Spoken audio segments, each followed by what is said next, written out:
Okay, napadaan tayo dito sa Rusi Halang, Calamba City. Meron ako isang napansin na motorsiklo ayun sa likod natin. Kung hindi ko pa po na-review to, itong ano to Rusi Mojo 200cc. Kaya ito, try natin yung review, baka sakaling magustuhan nyo. 3, 2, 1, go!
Okay, bali 2019 pa po lumabas itong unang version po ng Mojo 200cc. Alam ko meron pa po itong 110cc pero mukhang phase out na.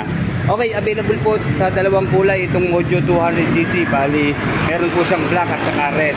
In case na order po kayo ng kulay black, meron po silang available. Okay, iba ang forma nitong sport naked bike ng Rusi Mojo. Parang Ducati ang kanyang style. Then pagdating sa protection ng kanyang engine, ito meron na siyang bakal na cover. Then natutuwa ko dun sa kanyang mga bolt. Customized na siya. Ayan, may nakasulat po na Rusi Racing, Dream Come True. Diba?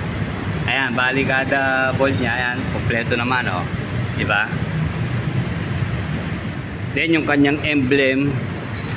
Kaya 3D na. Ito yung kanyang chrome na Rusi emblem. Ayan. And then yung kanya namang model name na Mojo 200. Medyo maalikabok lang po siya kasi medyo matagal na po dito itong Rusi Mojo 200 na naka-display. Hindi ako nagkakamali, meron na tong 3 months dito eh. And then yung kanyang dati pa ring logo. Ito sa harapan, yellow na letter R na Rusi. And then meron dito sa tatak dito sa ibabaw ng headlight na sticker po siya. Ayan, Rusi. And then isunod natin yung kanyang mga ilaw. Unahin natin dito sa kanyang headlight. Ayan, bali meron po siya projector lamp o dito sa round shape na headlight niya. Bali LED na po ito. At ito po yung kanyang turning signals, left and right. Ayan, LED na. And then dito po sa telescopic fork niya na inverted, meron po nakalagay na reflector. Ayan, para sa safety natin. Kabila. And then sa kanya naman pong front tire, may sukat po na 110 by 70 by 17 itong tube type na gulong niya po. Dito sa front, bali ang kanya naman pong brand ay Seiyun or NJK. Ayan. Of course, made in China po yan. And then yung kanya namang mag wheels, ayan, made of alloy naman. Kaya sigurado matibay po ito. Pambabara pa. Okay, naka single disc brake po dito sa kanyang front brake na meron pong dual path caliper. And then 140 by 70 by 70 naman ang kanyang sukat ng gulong dito po sa likuran. Of course, naka disc brake din po siya na may single pot caliper, and then naka monoshock po ang kanyang rear suspension. Then pagdating naman sa kanyang stoplight or tail light, bali LED na lahat ng ginamit hanggang dito sa kanyang turning signals. Okay, then may extra siya rito nga mudguard para sa talsik ng putik. Kaya lang medyo bitin ano po, kasi kita naman natin yung kanyang kabitan ng plate number. Almost wala siyang pansalag sa talsik ng putik. So ang inaasahan lang natin na sasalag, ito, itong nilagay nila na stock na universal mudguard. Then meron pa po isa rito na napanood pero medyo maiksi. Siguro magdagdag na lang tayo para maiwasan pa yung massive na talsik ng putik. Yun nga lang po, again, wala na naman tayong battery na nakalagay. Pero pagdating po sa kanyang instrument panel, ito, all digital na po siya. Mga switches and buttons, ito po, high beam, low beam. And then, ito yung passing light po, meron siya ito sa left side. Then yung kanyang turning signals, left and right turn, then switch off, busina. And then maganda, nandito na rin yung hazard sa ilalim ng busina. Kaya, sama-sama na sila rito. Madali na natin may access. Hindi na tayo may malilito. Okay, anyway, kanyang hazard. Then dito naman sa right side handlebar, bali ito yung kanyang kill switch. And then yung switch po ng headlight, park light or DRL, and then switch off. And then electric starter, push button. Okay, sa kanya namang engine, bali 5-speed pa rin po itong Mojo 200. Carburetor type pa rin po siya, syempre air cooled. And then sa kanyang gear shift pattern, ito po yung kanyang cambio. Bali ito, pansin natin dito, all down po siya, hindi katulad ng iba na 1 down o 4 up. So ito lahat puro pababa, puro pa down ang kanyang shift. Then pag babawiin, sungkit lang pa ilalim. Okay, bali may 1 liter po na engine oil capacity itong Mojo 200. Then of course ito yung kanyang kickstart. And then mapapansin natin sa kanyang muffler, bali dual canister na po siya. Ayan, dalawa ang kanyang exhaust. Ayan, dito sa baba, saka sa taas. Yun nga lang, sayang hindi natin matutupakinggan yung sound niya eh, pero okay lang yan. And then Euro 3 compliant na po ang kanyang emission control. Okay, agaw pansin po sa akin itong kanyang tangke, ang taba dito sa pinakagitna niya. Bali meron po itong 13 liters na fuel tank capacity. And then sa kanyang fuel consumption, nasa 2.9 liters po every 100 kilometers sa takbo. So average para sa isang 200cc na motorsiklo. Okay, sa top speed po niya, kaya po niyang umabot ng 115 kilometers per hour. Okay, nung research po natin sa Google itong kanyang dimension, okay, ito tama siguro yung 180 na ground clearance. Pero yung sinasabi sa Google po na 815 o 815 mm ang seat height niya, mukhang mali po ata.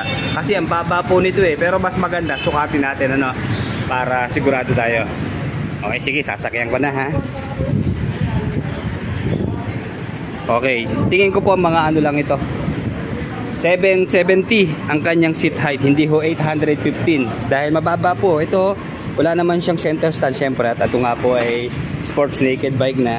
Ayan, tayo po ay nakapwesto na rito sa gitna. Ayan, nakatayo po tayo. Ayan, abot na abot po natin. Although 5'8 po tayo, pero sa tingin ko kahit 5'6 or 5'5 kayang kaya po ito. Ayan, komportable eh. Bah, okay po ang kanyang suspension. Grabe, lambot, super lambot. O malambot lang ang ating gulong. Medyo malambot po ang gulong eh, pero ramdam ko yung suspension po yun eh. Ito, itong nagbabounce na to. Check nga natin ha.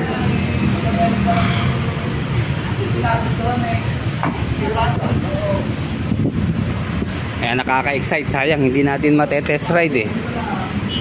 Then yung kanyang handlebar, ito, medyo mababa ang kanyang posisyon. Although medyo malapad siya, pero siyempre tamang-tama lang to. Ayan, sa turning radius niya malapad siya tignan, pero yakang-yaka. Okay, i-test natin yung kanyang rear brake muna. Ayan, malakas ang kapit. Ay, pero suabe yung kanyang preno, oh. Hindi tayo sumusubsob. Okay, dito naman sa front brake niya. Ayun, Meron siyang kaltag. Ay, malakas ang preno dito sa harap. Although pareho silang disc brake front and rear. Pero siyempre wala po siyang ABS or CBS. Ayos ang preno.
Nga pala mga riders, kung titignan nyo sa parang pang solo lang to, pero pwede po tayo mag-angkas dito. Yun lang, tatanggalin natin itong kanyang bali plastic po ito para sa OBR natin yan. Ito meron yung isang bolt dito, pwede itong tanggalin at yan, pwede na tayo mag-angkas.